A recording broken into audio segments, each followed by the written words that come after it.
मगर नेता प्रतिपक्ष आतिशी अपनी उसी राजनीतिक स्ट्रैटेजी पर कायम हैं, जहां वह और उनके सहयोगी बीजेपी सरकार को पैसे अकाउंट में न डालने के लिए घेर रहे हैं। आतिशी को पता है कि सरकारी काम होने में टाइम लगता है, मगर फिर भी सियासी तीर छोड़ने से पीछे नहीं हट रही। क्या उन्होंने जानबूझकर दिल्ली की महिलाओं को धोखा दिया? क्या जानते हुए कि वो 1 महीने में गारंटी पूरी नहीं कर पाएंगे, मोदी जी ने झूठा वादा किया दिल्ली की महिलाओं से? भारतीय जनता पार्टी की बातों से तो ऐसा ही लग रहा है कि मोदी जी को पता था। मोदी जी जानते थे कि 1 महीने में वादा पूरा नहीं हो सकता है, लेकिन फिर भी मोदी जी ने धोखा दिया और मोदी जी की गारंटी झूठी निकली। दिल्ली की रेखा गुप्ता सरकार जल्द ही अपना बजट पेश करेगी। इसे लेकर खुद सीएम रेखा गुप्ता फील्ड पर हैं और जनता से सुझाव भी ले रही हैं। इसी दौरान रेखा गुप्ता ने मीडिया से बात करते हुए बजट को लेकर अपनी स्ट्रैटेजी रखी।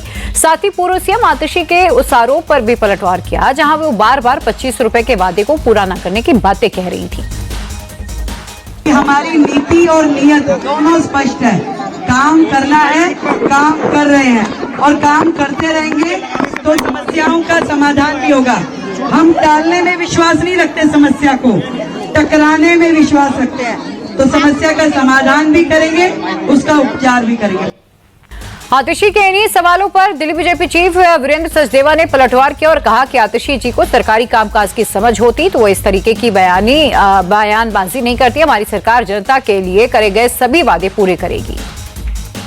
दिल्ली के पूर्व मुख्यमंत्री अरविंद केजरीवाल बार बार आतिशी मारलेना को काम चलाओ मुख्यमंत्री कहते थे और आतिशी मारलेना के इस बयान में मुझे हताशा और निराशा ज्यादा दिखती है। वो खुद संवैधानिक पद पर रही हैं, उनको कुछ कानून प्रक्रिया को मालूम होना चाहिए। किसी भी स्कीम को इम्प्लीमेंट करने के लिए उसकी योजना बनानी पड़ती है, उसके लिए बजट अप्रूव करना पड़ता है, कैबिनेट का अप्रूवल चाहिए। वो काम हमने कर दिया। कल 5100 करोड़ रुपए इसके लिए आवंटित कर दिए और जितने गड्ढे आतिशी मारलेना छोड़ के गई, अरविंद केजरीवाल छोड़ के गए, उनको भरने में थोड़ा समय लगेगा। अब चुनावी राज्य बिहार की बात करते हैं, जहां इसी साल के अंत में चुनाव है। इलेक्शन स्टेट का तापमान हाई है। कारण है नेता प्रतिपक्ष तेजस्वी यादव के सरकार के ऊपर खड़ी किए गए सवाल। तेजस्वी ने एक बार फिर से सीएम नीतीश और उनकी सरकार को खटारा बताया और कहा कि बिहार की जनता इस बार बदलाव के मूड में है। आप सब लोग को कहना चाहते हैं ये सरकार खटारा हो चुकी है। 15 साल 20 साल हम लोगों ने राज किया। कोई गाड़ी अगर 15 साल पुराना हो जाए, 20 साल पुराना हो जाए तो धुआं छोड़ने लगता है, खटारा हो जाता है, प्रदूषण करने लगता है। इसलिए आप सब लोगों के बीच ये चुनाव होगा तो यही खटारा गाड़ी लेकर के आप लोगों के पास ही आएंगे। तेजस्वी के इसी बयान पर बीजेपी सांसद गिरिराज सिंह हमलावर हुए। उन्होंने सबसे पहले तो तेजस्वी यादव को अपनी लैंग्वेज सुधारने की नसीहत दी और कहा कि अगर उन्हें बुजुर्गों से इतनी दिक्कत है तो सबसे पहले अपने परिवार से लालू यादव और राबड़ी देवी को हटा दें। मुझे लगता है तेजस्वी जी जैसा अनुभवहीन व्यक्ति अगर वो 75 साल होने पर किसी पर कटाक्ष करते हैं, चाहे मुख्यमंत्री हो या किसी पर, तो सबसे पहले तो अपने पिताजी को घर से निकाल दें, क्योंकि वो तो कोई काम के है नहीं। आज उनकी पूंजी कुछ नहीं है, जो पूंजी है लालू प्रसाद यादव की पूंजी पर वो चल रहे हैं और दूसरे को कह रहे हैं।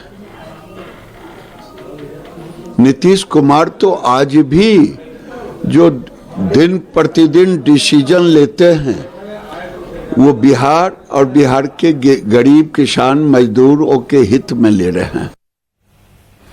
एमएनएस नेता राज ठाकरे ने गंगा नदी की सफाई पर केंद्र सरकार को घेरते हुए पूछा था, आखिर गंगा नदी की सफाई इतने सालों से क्यों नहीं हो पा रही। अब इसे लेकर कांग्रेस नेता हरीश रावत भड़क गए। रावत ने ठाकरे को आईना दिखाते हुए कहा, उन्हें ऐसी अनर्गल बयानबाजियों से बचने की जरूरत है। राज ठाकरे जी को एक बात समझनी चाहिए, गंगा जीवन, आस्था और विश्वास का नाम है और कुंभ हमारी सनातन परंपरा है। तो इसलिए कोई भी प्रश्न इस तरीके की बातें जो है सनातन पर और गंगा से जो जुड़ी हुई भावनाएं हैं उन पर चोट करता है और इतने साल से राजनीति में हैं, आप तो आजकल उनका संपर्क जो है भाजपाइयों से उनसे कुछ ज्यादा ही है, लेकिन अब भी इतनी बात नहीं समझ पाए हो।